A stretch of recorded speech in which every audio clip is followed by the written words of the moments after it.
quite yet, Mike. Good morning.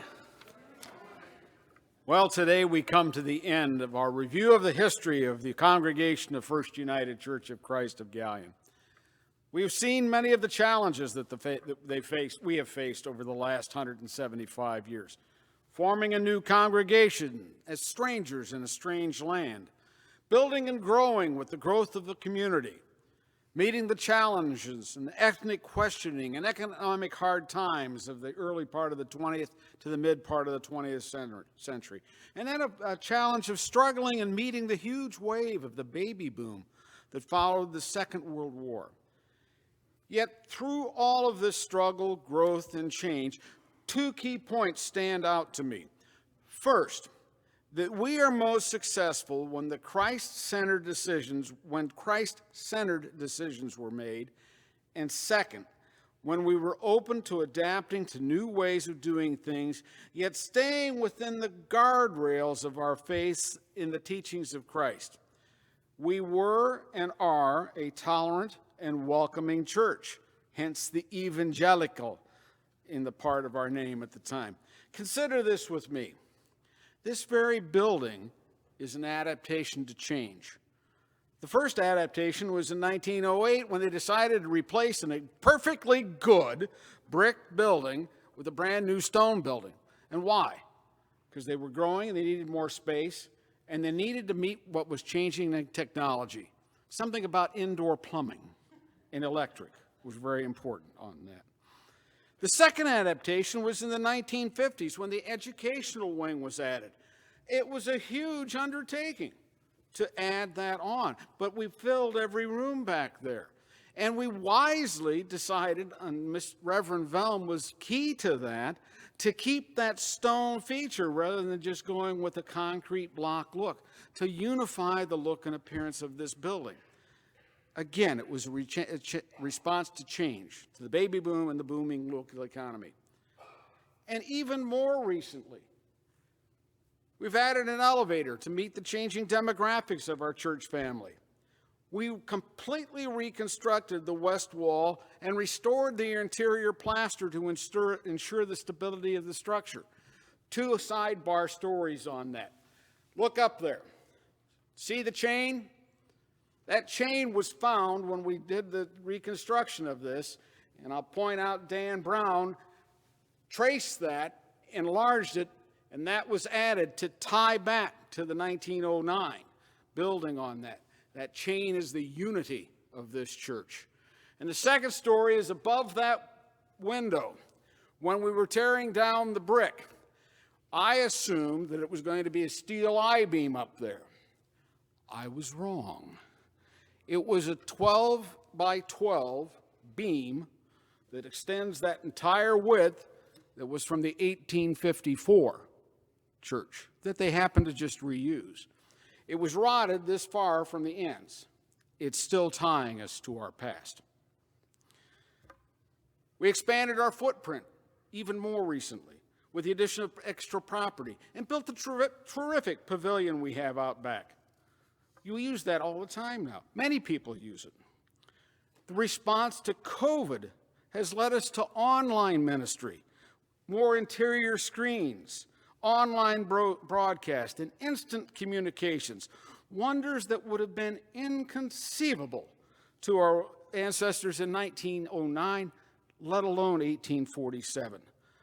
Our tech team back there does wonders with radio and online ministry and lighting and sounds for this space.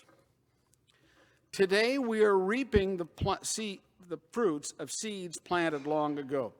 Consider these early efforts, the KISS funds that came from our reaching out to refugees. The Sterrett, the Hessenauer, and the Nelson Trust were established by individuals, some of whom were not even members of this church, to help us perform in our community and lead our mission worldwide. Thanks to the foresight of these earlier generations, these funds and the Memorial Endowment Fund help us today financially and will help us into the future. But the fruits of our forebears are not just physical assets. Look at the children of this congregation who have gone on to spread God's word. Recent ministers of this church, Scott Schieber, Becky and Brad McKibben, Stephanie Haynes, who is here with us today, Rebecca Malarski. Look around, and you will see those that continue to support our mission and each other. We do things today that were not considered a generation ago. Community meals, using our buildings for outside organizations such as WIC and other community groups, hosting a farmer's market with another church even. We worship outside using our pavilion. We stumble and occasionally are uncomfortable when we see these different changes or try a different ritual. My wife and I were joking a little bit about the German. That's a challenge for us, but it's still our heritage. Yet these events are all based on the tradition of meeting the needs of others and following the teachings of Jesus the Christ. The last 2 decades have seen many changes in our worship and our worship leaders. Sam Buer, who we heard from, Darren Harvey served as our called minister. Frank Isaacs, Catherine Beckett, and now Bill Meyer have served as our interims. Each of these have brought us different styles, different methods, and different thoughts. But of what of right now and beyond?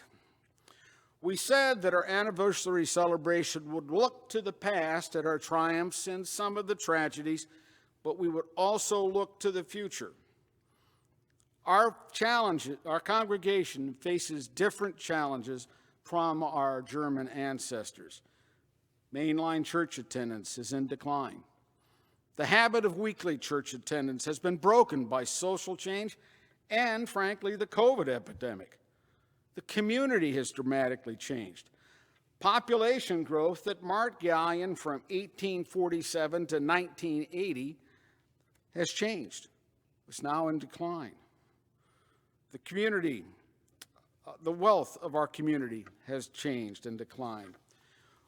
We can no longer watch as our children find careers in our communities, but move to other areas, just as those Germans did in the 1840s, when leaving the distressed conditions in Germany. We struggle with petty differences about the minister, the direction, and politics. But I am confident, knowing our families and courageous families that are here, just as those courageous families of 175 years ago, with prayer and with focus on what Christ has taught us and teaches us still, we will move forward to a continued and changing future. Let us come together to support one another and spread God's word to others with a message of tolerance and openness, as our evangelisch name originally proclaimed. I thank you.